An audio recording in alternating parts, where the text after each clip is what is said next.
یہ دروازہ جی آپ انسان کو اپنے مقصد حیات سے قریب کر دیتا ہے. یہ دروازہ انسان کو انسان بن کر جینے کا سلیقہ سکھاتا ہے. اور مقصد حیات کیا ہے آئیں قرآن سے پوچھتے ہیں تو سورہ الذاریات میں پکارا وَمَا خَلَقْتُ الْجِنَّ وَالْإِنسَ إِلَّا لِيَعْبُدُونَ. اچھا یہ جو دو حروف استعمال ہوئے ہیں نا ما اور الا، یہ بڑے اہمیت کے حامل حروف ہیں عربی میں. دن بھر آپ علماء کو سنتے رہے، اسی لیے اس معیار پہ گفتگو کرنا چاہتا ہوں. دیکھیے ما، میں طفل مکتب تمام تر بزرگان کو خدا سلامت رکھے، ما ہوتا ہے نا نفی کے لیے آتا ہے. کسی بھی شے کی نفی کرنی ہو تو اس سے پہلے ما لگا دیا جاتا ہے. ما خلقت الجن والانس، اگر یہاں تک آئے مجیدہ کا ٹکڑا روکا جائے اللہ کے بغیر، اللہ کے بغیر، تو ترجمہ کیا بنے گا؟ میں نے خلق نہیں کیا، میں نے جن و انس کو خلق نہیں کیا. دیکھ رہے ہیں آپ کتنا نازک ہے قرآن کو سمجھنا، کہ اگر ایک حرف بھی ساتھ نہ جوڑا تو معنی زمین سے آسمان کی طرف چلا جائے گا، آسمان سے زمین کی طرف آ جائے گا.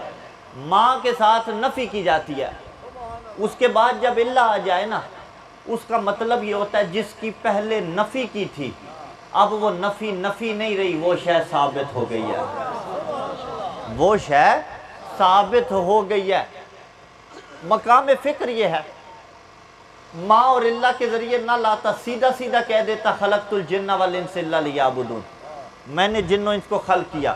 جب بولنے والا گفتگو کر رہا ہوتا ہے، اسے کہا جاتا ہے متکلم، جو کلام کر رہا ہوتا ہے. زبان کی گرے اپنے ہاتھ میں ہوتی ہیں یا نہیں ہوتی؟ جو چاہے کلام کرے. ہاں آل محمد سے توسل کر کے، خدا سے مدد طلب کر کے، آل محمد سے مدد طلب کر کے، یا علی مدد کہہ کے جو چاہے کلام کرے. زبان کی گرے ہاتھ میں رہتی ہیں یا نہیں رہتی؟ ہاں لیکن جب بشر کلام کر رہا ہو، ایک چیز کا امکان ہوتا ہے، اسے کہتے ہیں سبقت لسانی.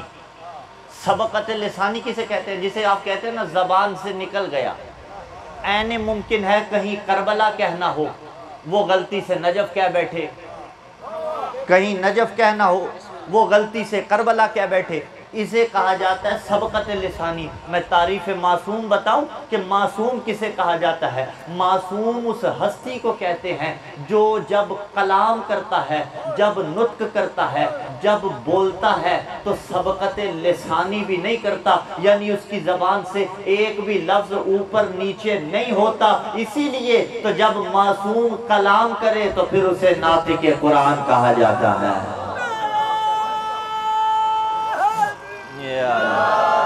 ناطق قرآن. ہاں آباد رہیے. ہم جب گفتگو کرتے ہیں تو جو بولتے ہیں وہی پیچھے پڑ رکھا ہوتا ہے نا کسی مقام پہ، لیکن جب معصوم کلام کر رہا ہو، ہاں، اور جب وہ کلام کر رہا ہو تو جو ناطق قرآن ہے، اور صرف مولا امیر ناطق قرآن نہیں ہے. صفین کے موقع پر جب قرآن نیزوں پہ بلند کیا گیا تھا نا، تو مولا نے کہا تھا ینابی المودہ میری کتاب نہیں ہے، برادران کی معتبر ترین کتاب. اس کے اندر بھی موجود ہے. جب صفین میں حکمیت کے مسئلے کے لیے قرآن نیزوں پہ بلند کیا گیا تھا تو علی نے یہ جملے کہے تھے، صاحب ینابی المودہ نے ان جملات کو محفوظ کر لیا. برادران اہل سنت جاگیے گا، شیعہ تو جاگیں گے ہی جاگیں گے. صاحب ینابی المودہ نے ان جملات کو محفوظ کر لیا. جب قرآن نیزوں پہ اٹھایا گیا تھا تو علی نے فرمایا تھا انا القرآن الناطق، وہ تو خاموش قرآن ہے، میں علی بولتا قرآن ہوں.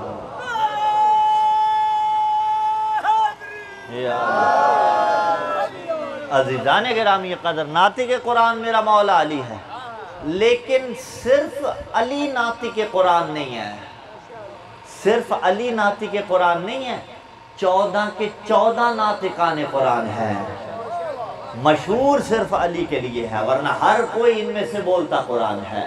تو عزیزان گرامی قدر، معصوم جب کلام کرتا ہے سبقت لسانی بھی نہیں کرتا. اچھا یہ تو معصوم کی شان ہے، تو وہ خدا جس نے معصوم کو معصومیت عطا کی، امت مسلمہ ذرا سوچئے نا، اس کے کلام کی شان کیا ہوگی.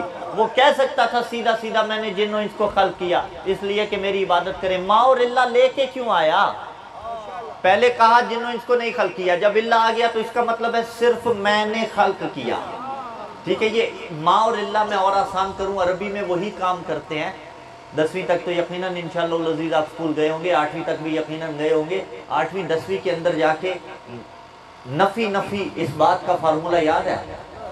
جب دو نفی آ جائیں تو وہ جمع میں تبدیل ہو جاتی ہے. جیسے ریاضی میں دو نفی آ جائیں جمع میں تبدیل ہوتی ہے، وہی عربی میں ما اور الا کرتا ہے. یعنی ما اور الا جب آگے اس کا مطلب ہے صرف میں نے خلق کیا. کس لیے؟ لیعبدون. اس پہ بات آگے ہوتی ہے. سوال جو میں نے کیا تھا وہیں پہ ہے، کیوں ما اور الا لے کے آیا؟ تو ما اور الا یہاں پہ مفسرین سے پوچھئے، علماء لغت سے پوچھئے کیوں ما اور الا لے کے آئے. تو ما اور الا جو ہے نا وہ حصر کے لیے آتا ہے. حصر کسے کہا جاتا ہے؟ یہ آپ اپنے کھیتوں کے، جہاں پہ آپ کے کھیت کی حدود ختم ہو رہی ہو، باڑ لگاتے ہیں یا نہیں لگاتے؟ چاروں طرف لگا دیتے ہیں یا نہیں لگا دیتے؟ اس کا مطلب یہ ہے یہ میری حدود ہے. وہ جو آپ باڑ لگاتے ہیں نا اسے عربی میں کہتے ہیں حصر. جس کے اندر باڑ لگا دی اسے کہتے ہیں محصور کرنا. ٹھیک ہے. اب حصر کبھی محسوس کیا جاتا ہے، کبھی غیر محسوس ہوتا ہے، لیکن ہوتا حصر ہے. میں اور آسان کرتا ہوں. حصر محسوس کیا ہوتا ہے؟ بیٹے سے بابا کہے رات کے 10 بجے کے بعد گھر سے باہر نہیں جانا. اب شریعت کیا کہتی ہے؟ بیٹے کا جانا جائز ہے؟ حرام ہے یا نہیں ہے؟ کیوں؟ باپ نے کہہ دیا اللہ تعبدوا الا اللہ وبالوالدین احسانا، کسی کی بندگی نہ کرو مگر فقط اللہ کی. اور اس کے بعد کن سے نیکی کا حکم دیا؟ اپنے ماں باپ سے، ان پہ احسان کرو. عزیزان گرامی قدر، باپ نے کہا بیٹے 10 بجے کے بعد گھر سے باہر نہیں جانا، اور کہنے کے ساتھ اس نے گھر کے دروازے کو لگایا تالا.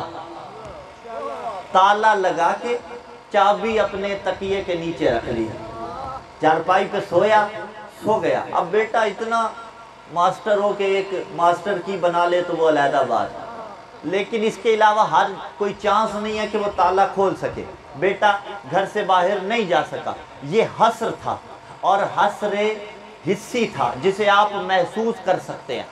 آپ نے دیکھا ہوگا کبھی خدا نخواستہ موٹر وے پہ یا کسی نیشنل ہائی وے پہ ایکسیڈنٹ ہو جائے، فوراً پیٹرولنگ والے موٹر وے پولیس آتی ہے اور وہ ایک پٹی نکالتی ہے جس پہ انگریزی میں لکھا ہوتا ہے اس کو آگے پھلانگ کے نہ آنا. اگر کوئی چلا بھی جائے وہ بازو پکڑ کے باہر نکالتے ہیں. تمہارا کام اس سے پیچھے پیچھے ہے. کوئی معتبر چلا جائے، ہاں کوئی گاؤں کا چودھری چلا جائے، کوئی سید چلا جائے، کوئی بزرگ شخصیت چلا جائے، وہ کہتے ہیں نہیں جو بھی ہو، علامہ ہو، فہامہ ہو، جو بھی ہو، گاؤں کے معتبر ہو، پیچھے جاؤ، تمہارا کام نہیں ہے. اسے کہتے ہیں حصر. بابا نے جو تالا لگایا وہ تھا حصر. اکثر آپ نے دیکھا ہوٹل بند ہو جاتے ہیں، فوڈ اتھارٹی والے آ کے، لطف لیجئے گا جملے کا میں بات سمجھا کے رہوں گا، آ کے سیل کر دیتے ہیں، کھانا غیر معیاری ہوتا ہے. اچھا وہ جو تالا لگاتے ہیں، بندوں کے بس کی بات نہیں ہوتی تالا کھولنا. کوئی عام بندہ اس تالے کو نہیں کھول سکتا. ایک دستور تو مل گیا نا. شیعہ سنی صاحبان اب عقل کی بات کرتے ہیں. آؤ عقل نہ شیعہ ہوتی ہے، نہ سنی ہوتی ہے، نہ دیوبندی ہوتی ہے. آؤ عقل کی بات کرتے ہیں. عقل کیا کہتی ہے؟ جب کوئی قادر تالا لگائے تو کسی چھوٹے موٹے بندے کے بس میں نہیں ہوتا کہ اس تالے کو توڑ سکے یا اس تالے کو کھول سکے. سر اٹھانا شیعہ سنی صاحبان، کائنات میں اللہ سے بڑا علی کل شیء قدیر کوئی نہیں ہے. وہ کن کہے فیکون ہو کے ہو جاتا ہے. بھائی 13 رجب کو کعبہ میں لگا ہوا تھا تالا، وہ کن فیکون کا مالک ہے. چاہتا تو تالا ٹوٹ بھی سکتا تھا لیکن تالا نہیں ٹوٹا. دیوار میں درار پڑی اور فاطمہ بنت اسد اس دراڑ سے داخل ہوئی. یعنی زمانے کو یہ درس دے دیا کہ جب تک کعبہ کی دراڑ رہے گی زمانے کو علی کی ولایت یاد رہے گی. بات پہنچ رہی ہے. اللہ یا رسول یا علی. ہاں عزیزان گرامی قدر، کعبہ کا تالا نہیں، دیوار